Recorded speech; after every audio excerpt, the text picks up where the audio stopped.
வணக்கம். ஆடி மாதம் வந்தாலே பண்டிகை தொடங்கக்கூடிய ஒரு மாதமாக தான் இருக்கும். ஆடி பிறந்தாச்சுனாலே அம்மன் கோயிலெல்லாம் விழாக்கோலம் பூண்டிடும். அதே போல் பார்த்திங்கன்னா ஆடி தான் பண்டிகைகளின் தொடக்கம்னே சொல்லலாம். அப்பேற்பட்ட ஒசத்தியான ஆடி பண்டிகை ஆடி வெள்ளிக்கிழமை ரொம்ப சிறப்பு வாய்ந்த ஒரு நாள். அந்த நாளும் இந்த ஆடி மாத பிறப்பும் ஒரு சேர இந்த ஆண்டு வெள்ளிக்கிழமை அன்னைக்கு, நாளைய தினம் வெள்ளிக்கிழமை ஜூலை 17ஆம் தேதி ஆடி மாத பிறப்பு, அதோட ஆடி வெள்ளிக்கிழமையும் கூட. ஸோ 2 நாள் ஒன்றா வர்றது அவ்வளோ ஒரு சிறப்பான ஒரு நாள். எல்லாருமே ஆடி வெள்ளிக்கிழமை வந்தால் போகிறோம். எல்லா கோயில்கள்லேயும் விளக்கு பூஜை ஒன்று நடக்கும். திருவிளக்கு பூஜையில் கலந்துக்கிறதும், அந்த அம்பிகையில் தீபலக்ஷ்மியை அந்த தீபத்தில் ஆவாகனம் பண்ணி அதுக்கு அர்ச்சனைகள்லாம் பண்ணி நைவேத்தியங்கள்லாம் பண்ணி கற்பூர ஆரத்தி காமிச்சு வழிபட்டால் இந்த வருஷத்தில் நமக்கு அம்பிகையினுடைய அத்தனை அருட்கடாசமும் கிடைச்சி ஒரு சுபிக்ஷமான வருஷமாக இருக்கும். அதற்காகத்தான் எல்லா கோயிலையும் நடத்துவாங்க. அப்படி கோயிலில் பண்ண முடியாதவங்க வீட்டிலேயே எளிய முறையில் பண்ணலாம். இது எது உங்களுக்கு சௌரியப்படுதோ அதை நீங்கள் வச்சுக்கலாம். அப்பேற்பட்ட ஆடி மாதத்தினுடைய துவக்கமான முதல் வெள்ளிக்கிழமை ஆடி 1 அன்னைக்கே இருக்குது. அதோட மாத பிறப்பு அப்படின்னாலே நமக்கு ஒரு தமிழ் மாதம் பிறக்கிறதுனால வீட்டில் பண்டிகை மாதம் ஒரு பாயசம் பண்ணுவோம். அப்படி பாயசம் பண்ணாட்டாலும் ஒரு வெத்தலைப்பாக்கு வாழைப்பழம் தேங்காய் உடைச்சி வச்சாது நைவேத்தியம் பண்ணுவோம். எல்லா சுவாமி படங்களுக்கு புது பூவெல்லாம் போட்டு அது மாதிரியான ஒரு விஷயம்லாம் பண்ணுவோம். அதையும் இந்த வெள்ளிக்கிழமை சேர்த்து பண்ணலாம்.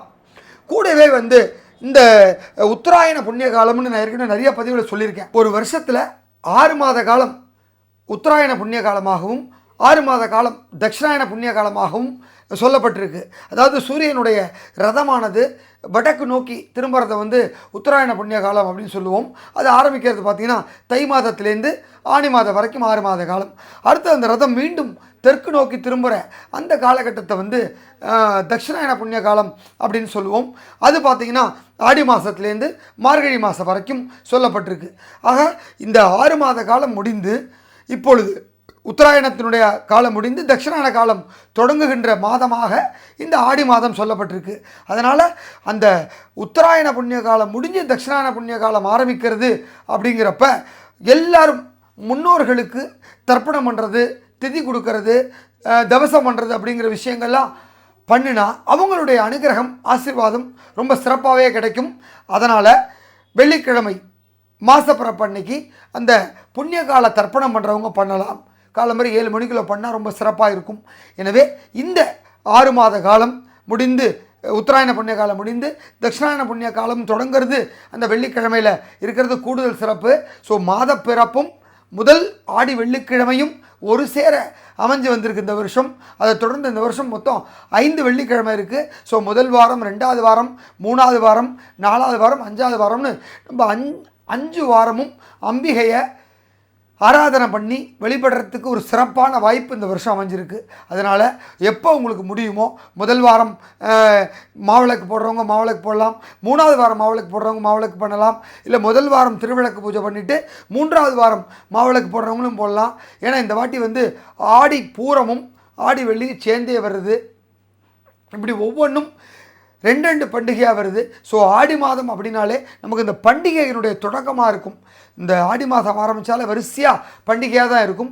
அந்த வகையில் முதல்ல ஆடி வெள்ளிக்கிழமை நமக்கு அமைஞ்சிருக்கு. அதை தொடர்ந்து ஆடி பூரம் இருக்குது, ஆடி பெருக்கு பண்டிகை இருக்குது. ஸோ இந்த ஆடி மாதத்திலே இத்தனை பண்டிகைகள் வருது.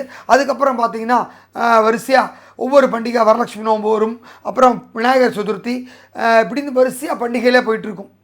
ஸோ இந்த ஆடி வெள்ளிக்கிழமையில் கண்டிப்பாக எல்லாருமே முடிஞ்சவங்க திருவிளக்கு பூஜை பண்ணலாம். அப்படி முடியாதவங்க கோயிலெல்லாம் விளக்கு பூஜை நடக்கும், அதில் கலந்துக்கிட்டு பூஜை பண்ணலாம். அதுவும் முடியாதவங்க குறைஞ்சபட்சம் வீட்டில் ஏதாவது ஒரு சுமங்கலியை கூப்பிட்டு அவங்களுக்கு தாம்பூலம் கொடுத்து அவங்கக்கிட்ட ஆசீர்வாதம் வாங்கிக்கிறது அப்படிங்கிறது ஒரு நல்ல பலனை கொடுக்கும். அதாவது தீர்க்க சுமங்கலி அப்படிங்கிற அந்த ஒரு அனுகிரகத்தை நமக்கு அவங்கக்கிட்டேருந்து கிடைக்கிறதுக்கு ஒரு வாய்ப்பாக இருக்கும். நம்ம கணவருடைய ஆயுள் ஆரோக்கியம் மேம்படும், வாழ்க்கை ரொம்ப செழிப்பாக இருக்கும். அப்படிப்பட்ட ஒரு அற்புதமான வெள்ளிக்கிழமை தான் ஆடி வெள்ளிக்கிழமை. எப்போதுமே பார்த்திங்கன்னா அந்த ஆடி மாதத்தில் வரக்கூடிய வெள்ளிக்கிழமை சிறப்பு. அதே போல் அமாவாசை, அது ரொம்ப சிறப்பாக சொல்லியிருக்காங்க. ஏன் அப்படின்னா நான் ஏற்கனவே சொன்ன மாதிரி இந்த உத்தராயண புண்ணிய காலம் முடிந்து தட்சிணாயன புண்ணிய காலம் ஆரம்பிக்கிற மாதமாக இந்த ஆடி மாதம் சொல்லியிருக்காங்க. அதனால் ஆடி மாதத்தில் வரக்கூடிய அமாவாசைக்கு கண்டிப்பாக எல்லாரும் முன்னோர்களை நினச்சி வழிபடணும், அவங்களுக்கு திதி கொடுக்கணும், தர்ப்பணம் பண்ணணும், தவசம் பண்ணணும். அப்படிங்கிறதுனால தான் ஆடி அமாவாசையை சிறப்பான ஒரு அமாவாசையை சொல்லியிருக்காங்க. அதே போல் உத்தராயண புண்ணிய காலத்தினுடைய தொடக்கமாக இருக்கக்கூடிய தை மாதம், அந்த தை அமாவாசையும் சிறப்பு வாய்ந்ததாக சொல்லியிருக்காங்க. அதனால தான் தை அமாவாசையில் போய் பார்த்திங்கன்னா அந்த முன்னோர் தர்ப்பணங்கள், முன்னோர் வழிபாடு அப்படிங்கிறது ரொம்ப சிறப்பாக சொல்லியிருக்காங்க. ஸோ இந்த 2 பருவ கால மாற்றத்தில் தொடங்குகின்ற அந்த மாதத்தில் வரக்கூடிய அமாவாசை சிறப்புடையதாக சொல்லப்பட்டிருக்கு. தை அமாவாசை, ஆடி அமாவாசை. இதற்கிடையே ஒரு முக்கியமான அமாவாசை அப்படின்னா அது மகாலய அமாவாசை. அதுதான் புரட்டாசி மாதத்தில் வரக்கூடியது. அந்த அமாவாசையில் தான் பித்ருக்கள் அத்தனை பேருக்கும் திதி கொடுத்து வழிபட வேண்டிய ஒரு அற்புதமான மாதம். அதனால தான் மாலைய பட்சம்னே சொல்லுவாங்க. அதாவது பௌர்ணமிக்கு அடுத்த நாள் பிரதமையில் தொடங்கி அடுத்த அமாவாசை வரைக்கும் இருக்கக்கூடிய இந்த 15 நாளை தான் ஒரு பட்சம்னு சொல்லுவாங்க. அந்த 15 நாளுமே வரக்கூடிய எல்லா திதிகள்லையுமே நம்ம வீட்டில் இருக்க பெரியவங்க முன்னோர்கள் என்றைக்கு இறந்து போயிருந்தாங்களோ அந்த திதியில் கரெக்டாக நம்ம தர்ப்பணமோ இல்லை தவசமோ கொடுத்தோம்னா அவ்வளவு ஒரு சிறப்பான பலனை அந்த முன்னோர்கள் நமக்கு ஆசீர்வாதமாக கொடுப்பாங்க. எனவே அதில் கொடுக்கறது விசேஷம். ஆக இந்த 3 அமாவாசைகள் சிறப்பு வாய்ந்ததாக சொல்லியிருக்காங்க. அதில் முதலாக இந்த ஆடி மாதத்தில் வரக்கூடிய அமாவாசை ரொம்ப சிறப்பான அமாவாசை. ஸோ இந்த ஆடி முதல் தேதியையும் ஆடி முதல் வெள்ளிக்கிழமையும் நாளைய தினம் ஜூலை 17ஆம் தேதி சிறப்பாக கொண்டாடி எல்லாம் வல்ல தேவியினுடைய அருளை பரிபூர்ணமாக பெறணும்னு கேட்டுக்கிறேன். நன்றி.